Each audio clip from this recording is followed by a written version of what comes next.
So if you haven't had a chance to get the app yet, again, we still have the $50 no-worry wager available. What a great time to get in the summer. Get yourself familiar with the app. The auto racing, horse racing, the golf, women's the softball MMA. up. Whatever you're interested in, check out the STN Sports app.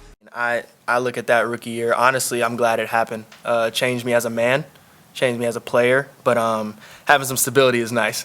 No doubt. It helps me sleep better at night. But yeah, being here, having some of the same people who know me from last year definitely helps. Being not having to prove myself and be a whole new person. They already kind of know what I came with, so it's allowing me to play. It's really nice. We just heard from Caillou Blue Kelly, the Raiders' latest auditioner candidate in their ongoing audition to find a starting quarterback opposite Eric Stokes. He got the bulk of the first-team reps today. We're going to get into all of that. First of all, welcome to Vegas Nation First and 10, your go-to for Raider news and analysis. I'm Vinny Bonsignore. I cover the Raiders for the Las Vegas Review-Journal and VegasNation.com. To my right is my great friend and colleague, Adam Hill. He also covers the Raiders and a lot of other things for the Las Vegas Review-Journal and Vegas Nation as well. Want to just say thank you to the Las Vegas Review-Journal and to Station Casinos STN Sports for all their great support, bringing you Vegas Nation First and 10. We truly appreciate that. All right, Adam, we just got off the field with the Raiders. I think it's practice 15, whatever. It's about 3 weeks, a little over 3 weeks. We don't count anymore. We stopped counting. It's too confusing. It was Tuesday. I was just about ready to say Monday, but it was actually Tuesday today. They practiced indoors. There's been an ongoing battle at one of the perimeter cornerback positions, as I mentioned at the top of the show, opposite Eric Stokes. Stokes feels like he's pretty much solidified as one of the starters, but the job opposite him, they've been going through a couple of different players, basically. It's been Darian Porter, the rookie from Virginia Tech, and DeCamerion Richardson, the second-year player for Mississippi State. But behind the scenes, or behind them, Caillou Blue Kelly has been steadily moving up the depth chart, starting off with the threes and really the fours at one point, to steadily with the second group last week for the most of the past week or so, and all of a sudden today he shows up with the first team defense and got quite a bit of action with the first team defense. So it leads you to believe that they're still not quite sure yet who that starter is going to be. Yeah, for sure. And look, first of all, Darian Porter, Iowa State. I was confused too. What did I say? You said Virginia Tech because I think you were thinking of somebody else who we just talked to from Virginia Tech, and I was going through my head like, wait, oh my gosh, am I wrong? Did Darian Porter go to Virginia Tech? No, it was definitely Iowa State. Why was it's Iowa State? Because we just talked to somebody from Virginia Tech. I was just looking up Virginia Tech myself. That's so before crazy. I came in here, so yeah, that was in my head as well. And maybe you didn't say it. Maybe I'm just making it up. No, I think I did say Virginia Tech. But yes, I think is Terrell? No, Terrell Edmonds is Georgia. Right. I'm thrown off now. So yeah. We were definitely looking up Virginia Tech for some reason right before this, and that's how that happened. But what we were talking about is Caillou Blue Kelly, who is, I think more importantly to people here in Vegas, a Bishop Gorman. Las Vegas native. Las Vegas native, kid who grew up here. Great story, gets to come back because he bounced around. His first year in the NFL was in 4 different places. Crazy. And that might be a record. Yeah. And then, for a rookie. He's in and out of practice squads and released. I think he played in all. I think he played in games for all each team. Well, he started with he started with the Baltimore Ravens, who made him a 5th-round pick. He got cut at the end of training camp, and then it was 3 teams after that during the season, where he got signed, got cut, got signed, got cut, got signed. As he said, taking plane rides, a lot of plane rides from one destination to the other. And I want to say it was the Seattle Seahawks, the Washington Commanders, Indianapolis. I'd have to look at that third team, but he got in games with all 3 teams. Quite the whirlwind, but as he said, it changed him as a player and as a person. And he found a home here in his second year last year. And I even asked him, was this just the right place? Yeah. Or were you just ready? And he said it was more of just him being ready. Like whatever team would have signed him at that point, he thinks he would have stuck because he feels like he got to that level of understanding and confidence. And I think it's a thing we've heard from other players before. But it's a really fascinating thing, I think, about pro athletes in some ways that, there's confidence that can come a lot of different ways. But the most important thing is to be able to get confidence from not making plays. Like everybody gets confidence when they do something. Right. Like if you're a baseball player and you go up and hit 3 home runs, like you have confidence.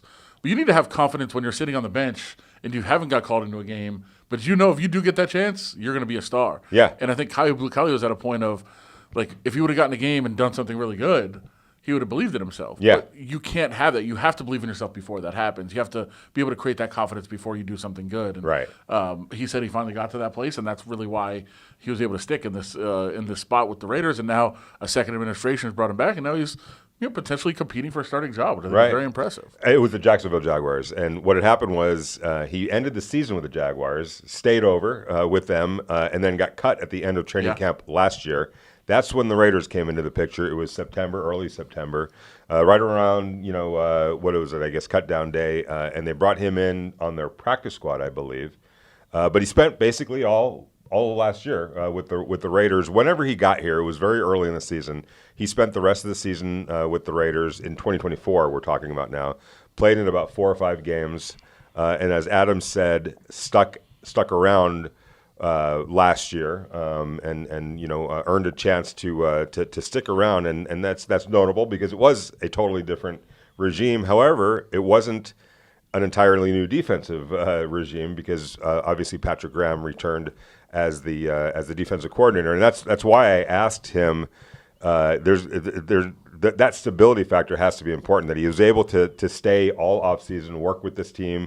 And as he said, I'm not coming into a new situation where I'm trying to learn my new teammates and trying to put my best forward as a person, trying to ingratiate myself in the locker room. That's already been taken care of for the most part because a lot of guys returned from last year as well. Yeah, and I think, that obviously all those things are important to put him in a good position, but what's important to this regime is that he shows up and makes plays. And we've seen it a lot of practices. He's been doing it. As we said, a lot of time with the second team the last couple of weeks. And I think in particular, a lot of the one-on-one drills, you see him kind of show up and make a play there.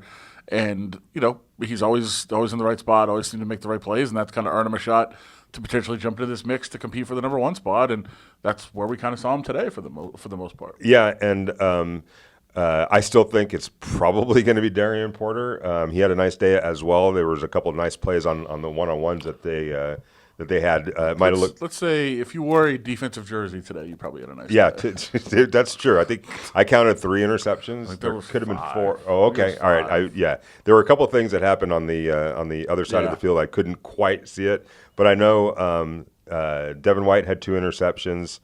That's right. I remember the ones you're talking about now. Caillou had 1 interception, so it wasn't a real good day for the offense in that realm. But I almost think that the defense got challenged big time.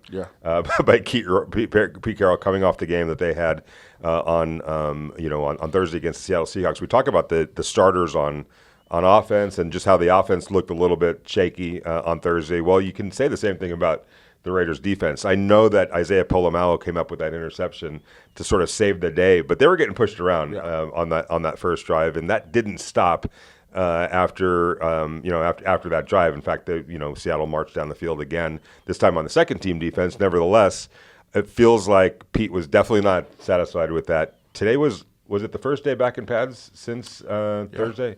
So today was bound to be a physical practice, and they certainly got after it. And I felt like the defense clearly had the best day. Yeah, we saw the defense, rallying to the ball for sure. That was a big talking point today. It looked like almost the message was every defensive player touched the ball carrier every single play. Yeah, and they were getting around them, and there was times, they're not tackling, but they're coming close. Oh yeah, they're getting physical with guys, and I know I was standing with a couple people, and every once in a while, like, oh, that seemed a bit much, and there was a couple hits even out of bounds. With guys that maybe you're taking liberties you shouldn't take during the preseason, but I think it's going to be okay with the coaching staff, who I think wanted to see a rebound from the defense, and they did see it today. Yeah, and they're gearing up for the San Francisco 49ers. They're coming into town on Thursday to joint practice with the Raiders. Kind of an interesting thing, though, going on with the 49ers. They're down 19 players? Yeah, I believe 19 players right now are out. So, and what's odd about, not odd, but it's very similar to last year during training camp. They lost a bunch of players as well. They were scheduled, while we were in Costa Mesa, they were scheduled, the 49ers were, to go over to nearby Irvine, which is where the New Orleans Saints were practicing, for a joint practice there. And the day before, if I remember correctly, they pulled out. So not saying that's going to happen here with the Raiders and 49ers, but, I mean, there's always a possibility. Kyle Shanahan was asked on the podium. And he said, as of now, still planning on going through with this. So. Yeah. We'll see. As of now, that's always interesting wording. So back to Caillou Blue Kelly. As we mentioned, he's a Bishop Gorman standout, Las Vegas native. Went to Stanford, was a 5th-round pick by the Baltimore Ravens. And I know, some people, the name, whatever, you lose track. But he actually was here most of last year with the Raiders, kind of behind the scenes with the practice squad. Did get some chances to play up with the big club. And he's still only 23 years old. The Ravens typically know what they're doing when they're drafting defensive backs. So, maybe, kind of coming together for him. And I'm not sitting here saying that he's going to be a starter, but he's certainly put himself into that mix. But the Raiders really need to develop some depth, too, because when you start looking at that depth chart, Adam, let's just say Eric Stokes and Darren Porter are going to be the starters. If one of those guys were to go down, it gets pretty thin really quick. So they need to make sure that they have some answers in the building right now that can step up and be a guy for them if needed. Well, that for sure, no question about it. But also, this is a league where cornerbacks are one of the most important positions. Depth at cornerback is very, very tough to find, but also very important. I mean, you're not just playing 2 guys. You're almost always playing 3, sometimes 4 at a time. And so, you look around the league and see teams with, 4 really good receivers. Mm-hmm. You got to be able to shut them down all at once. So it's a very important position, one that I don't think you can put too much capital into, one that you obviously need to, address the starters and the depth and have guys ready to play all up and down the depth chart. What's interesting about what Adam's saying is right now is at least during training camp, I have not seen them play with more than 3 cornerbacks, and that's because they usually they load up at safety as well. So do you think that mitigates some of the need at cornerback and what the numbers might look like at cornerback this year for them? No, I mean, I think that's probably right. If you're going to dime, you go 3 corner, 3 safety. I mean, that would probably be how that works. I'm just thinking to times where if a team does spread you out and put 5 wide out in the field, either you have to have safety so you feel confident playing man-to-man coverage, or you're going to have to match up and put corners out there. So you have to do one or the other. Right. I think is the case. But and a linebacker too, maybe. But you just can't have too many. I think is the basic, because guys get hurt a lot too, and that's a position where you do see guys get backed up. So you want to have as many as you can, guys that you trust at corner out on the field, and that's guys that can both play inside and guys that can play outside. I mean, those are 2 very distinct positions, but they're similar. Yeah. So you need guys that can do both, and you need to find depth at all those different positions, and the Raiders are trying to do that right now. Yeah, it wouldn't be a surprise to me if they dabbled in the cornerback world at some point before the end of training camp, or maybe at the end of training camp when guys start becoming free from other teams. That's something to certainly keep an eye on.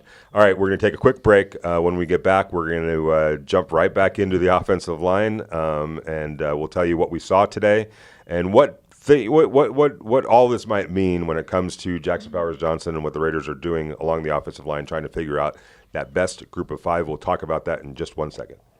This one's for the Vegas locals and Vegas locals only. STN Sports is the sports betting experience built for you. From the app to the 19 convenient locations across the valley to sign up, bet, and watch your favorite games. And with a massive betting menu and daily odds boost, there are tons of ways to get in the action. Sign up today. We get a month before we start playing the real games, and maybe we don't figure it out by the start of the season, and we're rotating then. It just needs to declare when it declares, but it's good for all of us. It's good for those guys to be battling and no one looking around and saying somebody else is going to take my spot if I don't play well on every play that I get, and that's the mentality we're looking for. Are you seeing what you wanted to see from Jackson Powers Johnson? Yeah, he's definitely a physical football player, and at the guard spot, playing next to Jordan, it showed up, and it seemed to be a bit of a factor. We need consistency. We need those guys working together. Jordan's coming a long way at the center spot, but he played a really solid game right out of the chute. So you notice that we played him a lot, and he played almost, I think, to halftime, and that was to just give him enough reps so that we could have stuff on film and that we could work from. Same with JPJ. Welcome back to Vegas Nation First and 10. I'm Vinny Bonsignore, joined by Adam Hill, and you just heard from Pete Carroll. Before we get into him, though, I do have an update. Uh-oh. We were both kind of wrong. What? So when we were talking about Virginia Tech earlier, and I said, maybe it was because Terrell Edmonds went there. I was like, no, he went to Georgia. No, he did go to Virginia Tech. That's what it was. So that's what it was. We just talked to Terrell Edmonds. He went to Virginia Tech. We were looking at that. I kind of thought he did, yeah. That's why Virginia Tech was in our mind. It was definitely in our mind. And Terrell Edmonds, by the way, we haven't even mentioned that. today, was signed by the Raiders, a veteran safety, a former first-round pick by the Pittsburgh Steelers, a little bit of coverage to get them through the loss of Lonnie Johnson. He's an interesting guy, former first-round pick, obviously an NFL family, both brothers, father, all Yeah, played in the NFL. a lot of Edmonds. In the NFL, and guy, people probably have seen him play. I mean, he was a first-round pick of the Steelers, and then the last couple of years he's bounced around a little bit. So trying to find that, find that new home. And here there's an opportunity. I think he's excited to try to prove that in a somewhat short period of time that he can do that with the Raiders. A proud alumni of Virginia Tech, by the way. All right, so getting back to what Pete was talking about, I had asked him on Sunday, hey, is Jackson Powers Johnson showing you what you need to see? And he didn't quite say yes. He didn't say no.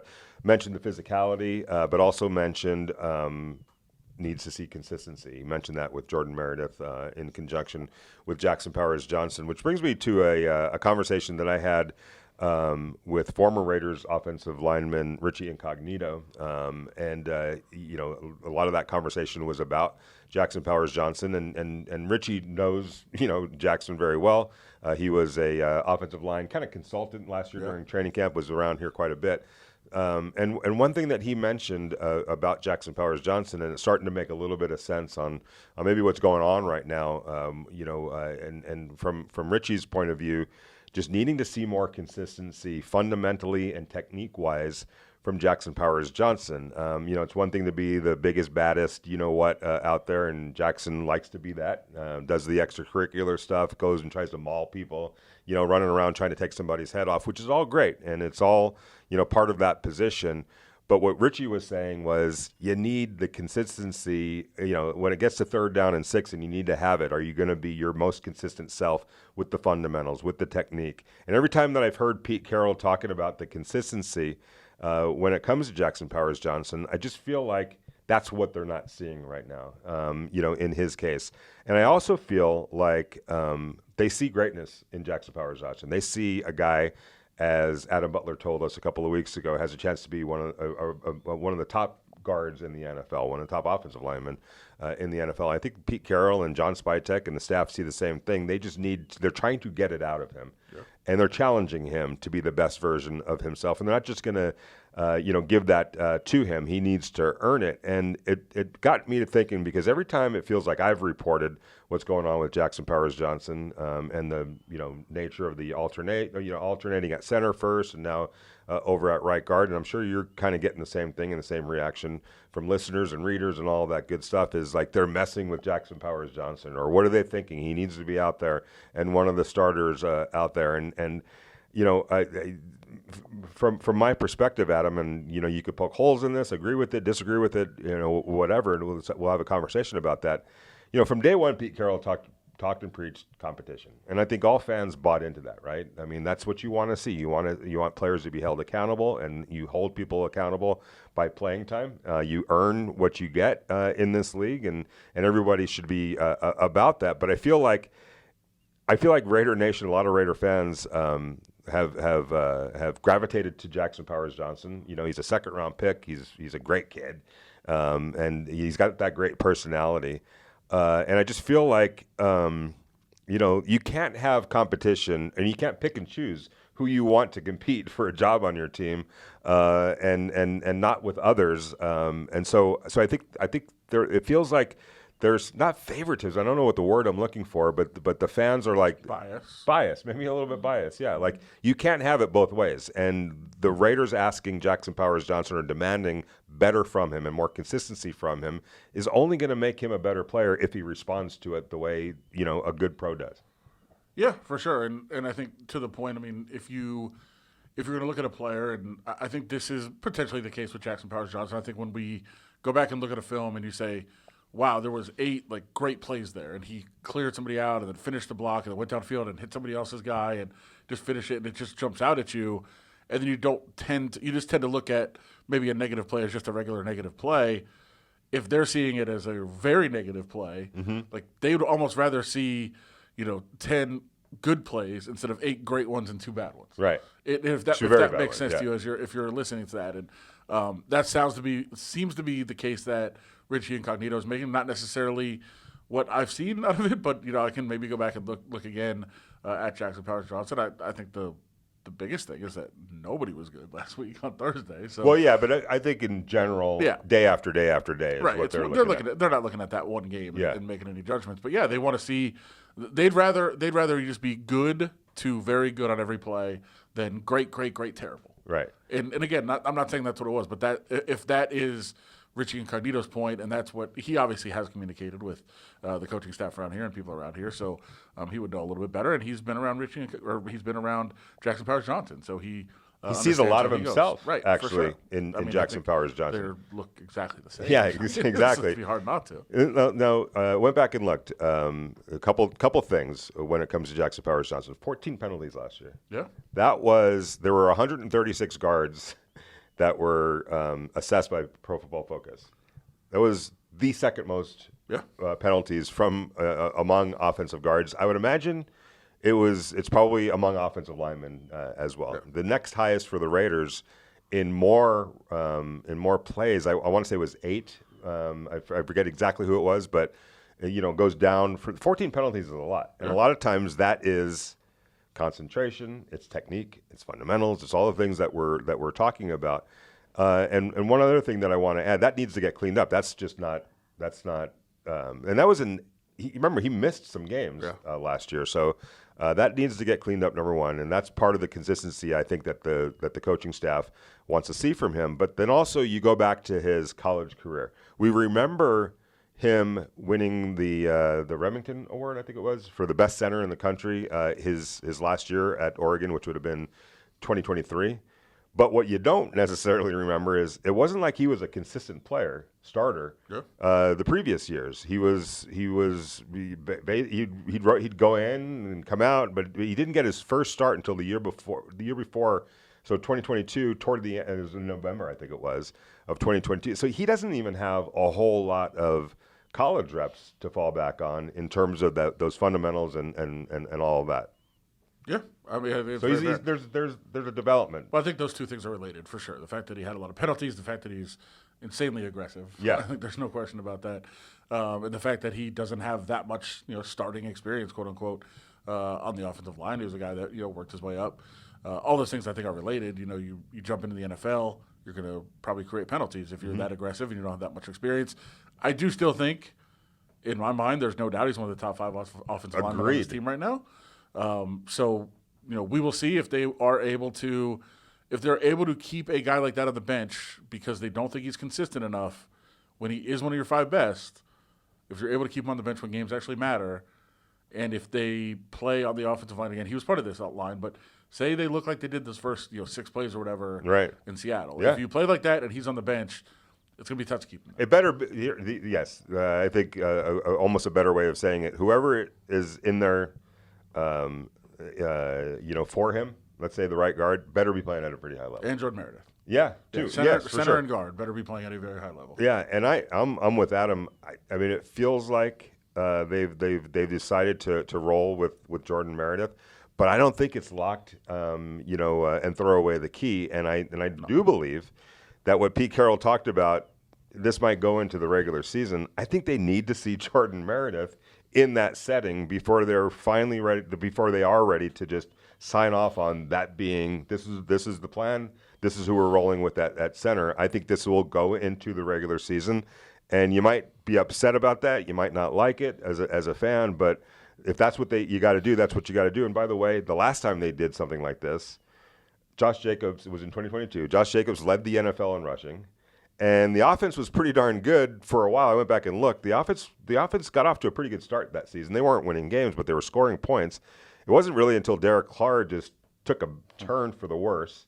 And just started playing, bad football, quite frankly, that the offense started to fade right there. The offensive line wasn't a problem in 2022, the year that they did that rotation for the first, 3 or 4 games of the season. Yeah, it was fine. The rotations are not the worst thing in the world. Yeah. It's there's something about cohesion, communication, all those things, but sometimes, freshness and competition. And right? finding your best 5. It's finding your best 5 in the competition of hey, you're all going to play, and if at some point you establish yourself as the best one, you're going to stay out there, and you're not going to rotate anymore. So, yeah, that's also part of it. Yeah, and I'm with Adam. I think when it's all said and done, Jackson Powers Johnson will be, part of that starting five.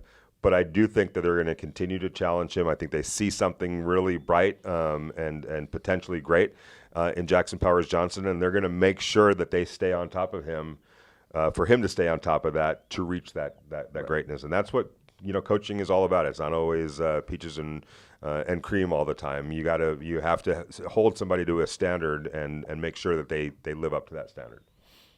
Peaches and cream isn't the greatest. It's not the greatest dessert, or is that a?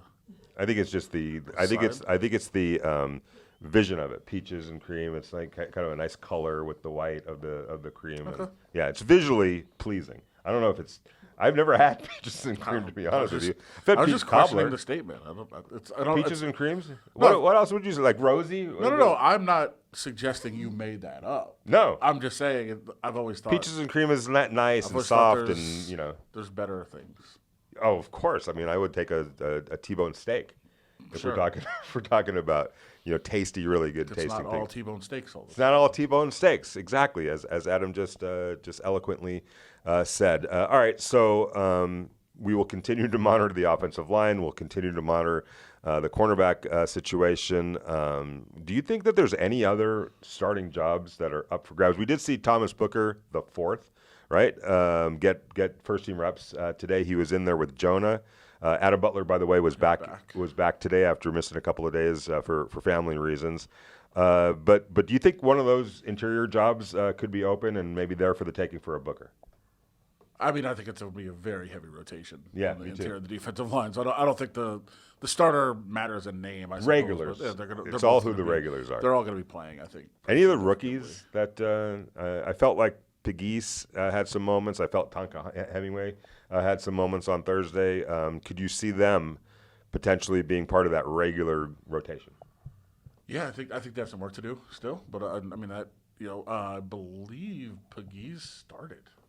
I think he was on the field for the first defensive snap. So, he was in there early and often. And I think both those guys have every opportunity to join that mix, join that rotation. I think they want a very heavy rotation on the interior of the defensive line. They want to keep fresh guys in there, and they've talked about cutting Max's reps down. So we'll see if they actually are able to do that. We'll see about that. Somebody might actually have to come on the field and pull them off, or call a timeout. It'd be like one of those old vaudeville things where you grab him by the hook and pull him off the field. Yeah. That's the only way you're going to get Max Crosby off the football field. All right, shameless plug. But I did do my latest 53-man roster projection coming off the first preseason game and really the first 3 weeks of training camp. It's up at Vegas Nation. Go check it out, or you could read it in the Las Vegas Review-Journal as well. Some hard decisions I felt at running back. I kept Dylan Laube. I feel like you could get a Sincere McCormick through waivers and bring him back to the practice squad if you need coverage there. I just feel like when you're talking about that third running back, what are your expectations of that player on game day? Fourth running back. Fourth running back, yes. Yeah, because it would be right. Ashton, Zeus, Raheem, and then your fourth. So your fourth running back. Like, what are your game day expectations from that running back? I mean, it would be almost a four alarm emergency if he has to go in there and carry the load, right? That means a bunch of guys got hurt. So what are you really expecting of your fourth running back? We've talked about this before. Your fourth running back needs to play special teams. Yeah. And so if they don't think Sincere McCormick can, because he hasn't really been doing it in the league, but he's been doing it here in practice this year in training camp. So if they think he can do it, then I think he would be the guy. If they don't, then I think you would have to pivot to a guy like Dylan Laube. And I think, look, I've said before, like, I don't believe this is what the team's going to do, but my move would probably be cutting Raheem Mostert. I mean, as much as I love the guy, I think he's really good. I don't know what benefit he is to you as a 33-year-old backup who doesn't play special teams. And we've harped on this a couple of times, Adam, especially with Zamir White showing what he's shown. Yeah. Now maybe they'll go into a game or two to see if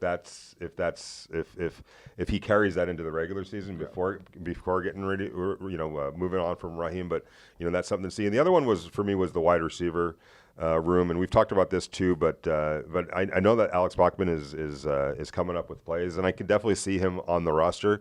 But I just wonder when it gets right down to it, and I feel like his spot and It'll come down to him or the rookie Tommy Millott.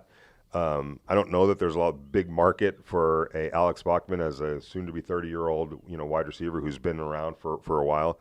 If you sneak him through waivers with the intention of bringing him back in on the practice squad, you're probably going to get him back, right? Whereas with Tommy Millott, I don't know, and I don't know if you're able to sneak. I know that there was some favor for him in other buildings. There were a lot of people that liked him as a draft prospect. So I don't know that you play that game and get burned by losing a Tommy Millott. Yeah, I mean that would be the calculation. I think we've said this before. There's not a planet where you would say, right now, Tommy Millott is a better player than Alex. No, Bachman. of course not. It's not. It doesn't exist. So it is these games that you play when you start to try to make your roster decisions and where you're at. And going back, I still think even the running back situation, if it came down to Laube against Mostert, it would have to be Laube would have to be really good on special teams to make that decision. Even so, I still think I'd stick with Mostert over Laube, even though I think Mostert would be the one that'd be expendable to me, not McCormick. But yeah, at wide receiver, Bachman has just made so many plays every single day. I know. Look, do other teams know that? Yeah, I think they're probably getting that sense, or they're at least feeling or are you understanding it. Are you if you're what's his job on game day? I mean, I think he might be actually able to play the way that he's playing right now. Over first of all, I think Jack Besh had a really good day today as well. So that's what it comes down to. Trey Tucker has been getting used a lot of different ways this year, and it's gonna be fun to watch, his progression. So you've got Dante Thornton, you got Trey Tucker, you got Jacoby Myers, starters, you and got Besh. Those are all locks. Besh. So to get to a Bachman, on a game day, Colin Johnson's been really good. Yeah, he's made a lot of plays. Right. So yeah, and now obviously they're bringing in a guy like Marcus Callaway, who I don't necessarily think threatens that mix, but I also they could also keep 6. I think that would be more. I feel like 6 is probably the right amount of wide receivers to take also. So we'll see how that continues. They rarely do that. Yeah, that's not a lot. There aren't many teams that carry 6 wide receivers. And you got who else is in that mix? And we list him as a tight end, but Justin Shorter has been playing a lot of wide receiver too. So, but again, you have your practice squad now. It's 6 spots that you're gonna have to. And you're going to have to try to cover as many positions as, keep a couple linebackers, keep a couple wide receivers, a running back of that veteran group. You know what I'm saying? The guys that you have, because there's 16 roster spots and 6 are for anybody. You could have played 30 years in the NFL and still have eligibility to be on that practice squad. Other than that, it's just guys that haven't accrued the necessary time to have been eliminated from eligibility, and those are the vast majority of the spots. Right. So you can use it different ways, and that absolutely does play into your considerations when you are making cuts. It's not just who the best players are. It might be a little easier to make those cuts if that was the case. You're really trying to get it to the 69/70 players with the exception. So that's what you're trying to get it to. You're not just worried about the 53. You're trying to think who might we be able to get back, and who would we not be that upset with if we didn't get back. Right, and I also think that they're going to be somewhat active potentially on the waiver wire themselves. So that's going to throw something else. I would guess there's a player on the roster day 1 that is not on the roster right now. Right, and remember when you claim somebody off of waivers, on cut down day, it's not even a weekend anymore. It's in the middle of the week. You have to put him on your 53-man roster. Yep. So that's something that and you also have Lonnie Johnson, who's going to have to make the team first before you put him on IR. Although I guess there's a possibility in a month he'll be ready to go. That seems ambitious. Yeah. But these are all conversations that are going upstairs from where we are right now, and there's some difficult decisions. There's probably a few easy decisions as well. But those are the decisions that they're making. I think that this week, and we'll get on into it more tomorrow, but this week is a really important week for a lot of players on this team. Yeah, no question. You get the joint practices, you get the game, which a lot of guys are going to see action. We understand on Saturday. And then, it really starts battening down for that final week before there are cuts. And that San Francisco 49ers joint practice, as Kyle Shanahan said, is on for now. Yeah. So he said. That is an open practice over here at the practice facility in Henderson. So keep your fingers crossed that it actually goes down. Get a chance to see a really good football team, even though they're down 19 players. But a very well-coached team. And I think, as Adam said, a really important day for the Raiders. To try to size themselves up against a really good team, a rugged team, a physical team in the San Francisco 49ers. That'll be fun for the fans to come out here and check out. That's Thursday at 8:30. Maybe a little too rugged and physical? Oh. They've had 19 players in Yeah.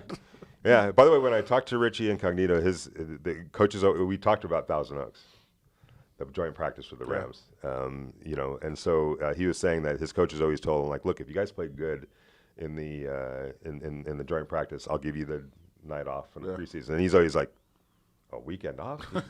All right, that sounds really good. And then you get after it, but kind of got after it a little too much. He said it never didn't end in a fight. And he was a big instigator in Thousand Oaks when that whole thing got, it's surprising and shocking.